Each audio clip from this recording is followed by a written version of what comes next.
E aí, pessoal, tudo bem? Hoje a gente vai falar sobre os mecanismos econômicos utilizados na colonização aqui do Brasil, tá bom? Então, pessoal, se a gente pensar, voltar um pouquinho naquela época colonial, a gente faz o seguinte link, tá? O Estado tem o poder. Quem é o Estado? É o rei, beleza? A sociedade, ela não tem força política nenhuma para limitar o poder que se concentra nas mãos do rei. Isso é o quê? É característica de absolutismo monárquico. Então, essa era a forma de organização, tá? Para manter as bases econômicas naquela época aqui. O que precisava ter para manter esse absolutismo monárquico? Um exército forte, tá? Administração eficiente, beleza? E recursos financeiros no controle do Estado, tá? Isso faz com que o Estado tenha uma necessidade de um desenvolvimento econômico muito forte, porque ele precisa de muitos recursos financeiros para ele, tá? Então, isso desenvolveu o quê? O mercantilismo, que é a política econômica utilizada pelas monarquias absolutistas, tá? Principalmente na Idade Moderna. E agora, pensando em traços comuns do mercantilismo, a gente vai ter intervencionismo estatal na economia, beleza? Ou seja, as estatais seriam o quê? As empresas, somente aquela porção acima da sociedade, tá? O protecionismo, ele é utilizado como uma riqueza nacional, então ele é muito valorizado nesse tipo de mecanismo econômico. O fortalecimento do Estado, o Estado sempre vai ser o mais forte, vai ser o soberano. O metalismo, naquela época era muito importante, você ter os metais, quer dizer o quê? Você tem riquezas acumuladas. A exportação sempre vai estar de maior valor do que as importações. O que é isso? É uma balança comercial favorável. O monopólio sobre as práticas econômicas. Então, assim, quem pode investir, quem pode determinar tudo é o Estado, ponto. Isso vai acontecer como? Nas colônias, nas áreas conquistadas como colônias.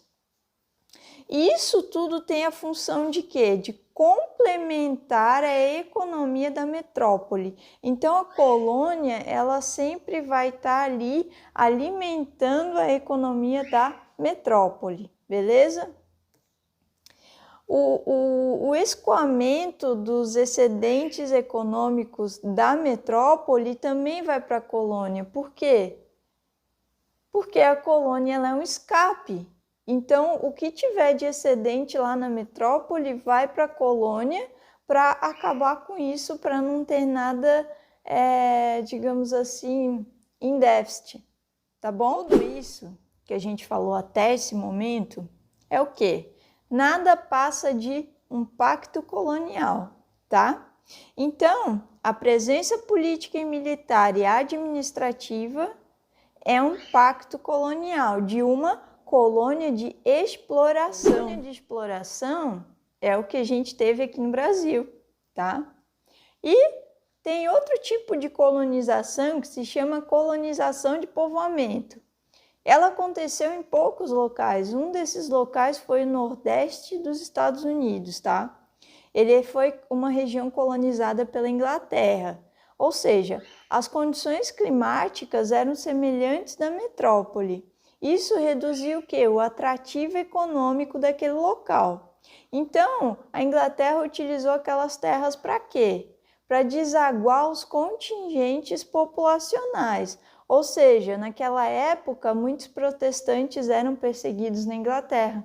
Então, eles vinham para o nordeste dos Estados Unidos para fugir daquela perseguição, tá? Então, era utilizado como um escoamento, para desaguar as pessoas ali que eles não queriam no seu território.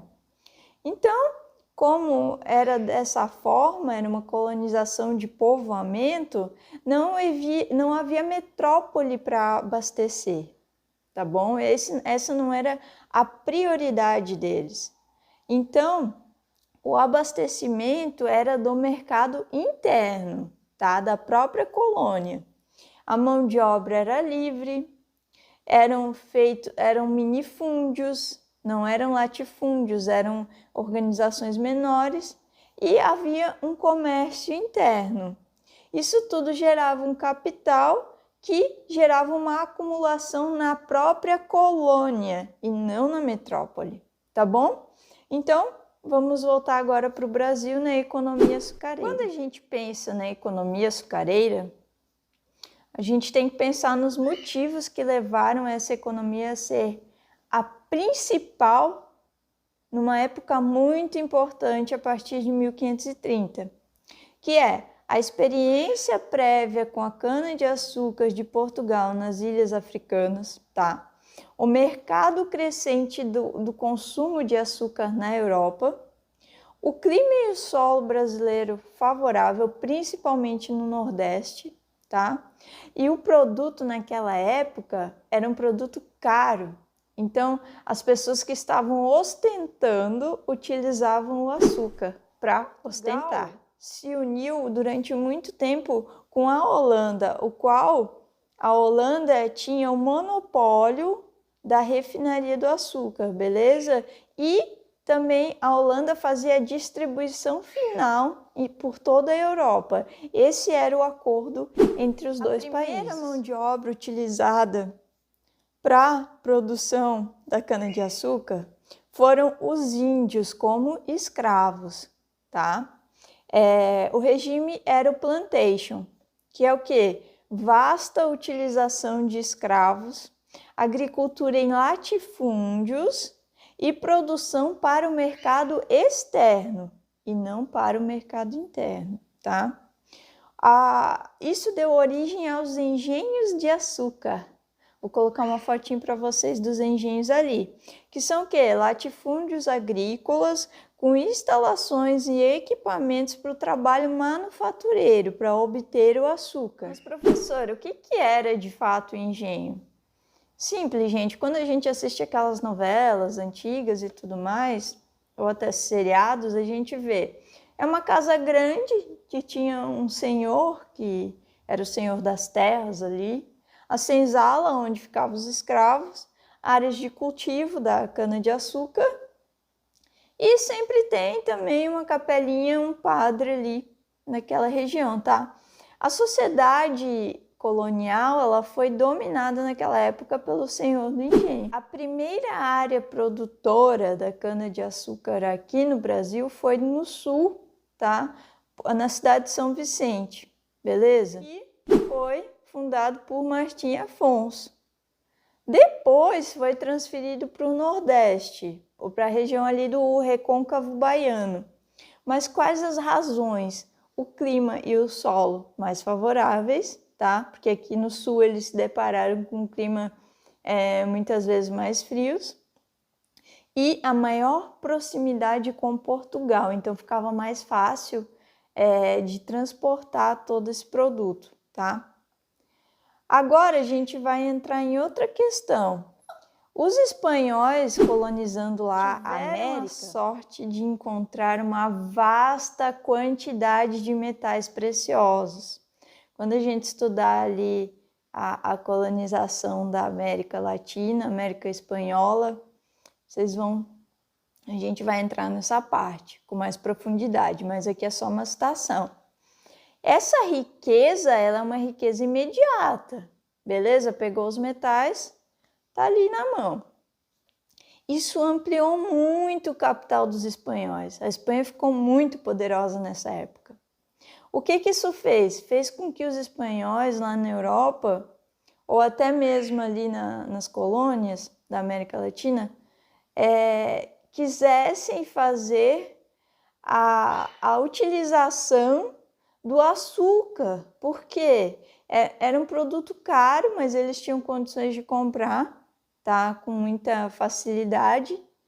E a ostentação deles era utilizar o açúcar. Então, a colônia brasileira aqui, com a produção da cana-de-açúcar, Portugal viu a oportunidade de se aproveitar dessa riqueza, dessa extravagância dos espanhóis, tá? Então, o ciclo da cana-de-açúcar, ele foi de 1530 até a segunda metade do século XVII, tá? Foi bastante tempo. Atividades subsidiárias também existiam, não era só a cana-de-açúcar, mas a cana-de-açúcar era o mais importante. Mas quais eram essas atividades subsidiárias? A pecuária, que era o gado utilizado para transporte e tração, pequenos comércios locais, tá?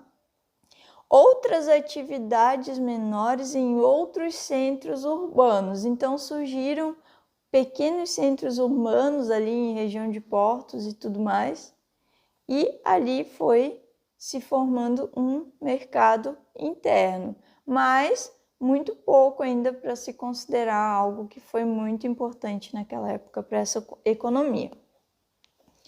Agora a gente vai entrar na mão de obra. Quando a gente fala na mão de obra de colonização assim por exploração, o nome mesmo já fala o quê? Exploração, trabalho escravo, tá? Então, os índios não deu muito certo. Por quê? Porque por vários fatores, tá? Eles não eram acostumados a trabalhar assim, a produção deles era para autossuficiência, então não deu muito certo ali. A falta de experiência também dos índios com a cana-de-açúcar, tá? E os jesuítas, na parte aqui da colonização portuguesa, eram contra a questão da escravidão dos índios, tá? Mas os negros podiam, só os índios que não. A Companhia de Jesus, no caso. Porém, se a gente olhar lá na América Espanhola, eles não foram contra, tá? E como não deu certo ali a escravização dos índios, foram utilizados os negros africanos, por vários motivos, tá? Um deles era a experiência deles com a cana-de-açúcar, o outro era o lucro pelo tráfico dos negros, entendeu? A comercialização dos negros gerava lucro, de certa forma. Os negros reagiram de algumas formas, como revoltas, fugas, resistências e até abortos e suicídios, tá? De uma forma mais branda, assim, né? Digamos. E a gente também não pode esquecer da parte dos índios, que a maioria ali foi dizimado por doenças espalhadas pelos europeus para eles. Eles não tinham imunidade contra malária, gripe, sífilis, entre outras. Então, assim, a extinção do trabalho escravo indígena ocorreu durante o século XVIII, tá? Sendo apenas escravizados para atividades de baixo lucro, beleza? Então, na questão da cana-de-açúcar, era muito difícil se ver índios escravizados naquela época, tá? E ficou a parte da escravização dos negros. Agora, a gente entra na sociedade colonial do século XVI e XVII, para entender um pouquinho melhor e dar uma base para tudo isso que a gente falou. Então, o domínio social pela elite aristocrática, ou seja, o senhor do engenho, era o que acontecia. As cidades eram rurais e escravistas. Homens livres se tinha, tá? Uma pequena porção, que eram quem? Os capatazes e feitores, técnicos na produção de açúcar, tá? Isso normalmente, esses técnicos vinham de fora, próprios europeus mesmo. Trabalhadores urbanos em pequenos centros ali que foram se formando, médicos, professores e clero. Toda essa porção ali era conhecida como homens bons, que de bons não tinha nada, né? Existiam mais atividades econômicas, professora? Sim, a pirataria era uma atividade econômica muito comum naquela época, tá? Tanto que esses piratas, eles adivinham, quem assistiu às aulas anteriores sabe que a maioria eram os franceses, os corsários, né? Mas tinham outros, tinham os ingleses, tinham os espanhóis. Então, esses piratas, eles adivinham da própria Europa. Ou seja, eles, como as navegações ali não tinham muito recurso, era muito fácil entrar nos navios, saquear tudo, até matar, enfim, né, as pessoas e ir embora. E existia o próprio contrabando pelas próprias pessoas que faziam esse transporte, né, das riquezas, do açúcar, do ouro e tudo mais. Então, em 1643, a coroa portuguesa criou o Conselho Ultramarino, tá? Administrado tudo por Portugal, que seria o quê? Centralizar a administração das colônias para impedir o desvio de recursos, tá? Então, nessa época já se tinha o desvio, né? Em 1649, a Companhia Geral de Comércio do Estado do Brasil foi criada, que ela pegava do Nordeste até São Vicente. Ela monopolizava todo o comércio daquela época, ou seja, outros tipos de comércio também entravam ali, como vinho, azeite, trigo, farinha e o pescado, tá? Em 1682, mais tarde, criou-se a Companhia de Comércio do Estado do Maranhão, tá? Que era no litoral norte. Então, eles começaram a controlar todo o litoral brasileiro, praticamente, tá? Existia também a pecuária, que era uma atividade subsidiária com o transporte e atração dos gados ali, né? Ela também começou a se desenvolver mais em terras mais interiores do que no litoral. Então, foi a interiorização do Brasil, tá? Era difícil de se utilizar escravos, porque os campos eram vastos, então eles podiam fugir com muita facilidade. Então, começou-se uma mão de obra livre chamada vaqueiro, tá? Hoje em dia tá na moda a música dos vaqueiros, né? Então, o vaqueiro foi criado nessa época, tá? E, gente, tem uma outra questão, a última parte da nossa aula, que é muito interessante, tá? As drogas do sertão. Nessa época já iniciou o comércio de drogas. Que drogas eram essas, professora? Produtos medicinais, afrodisíacos e alimentícios, que não eram comuns ali nos locais.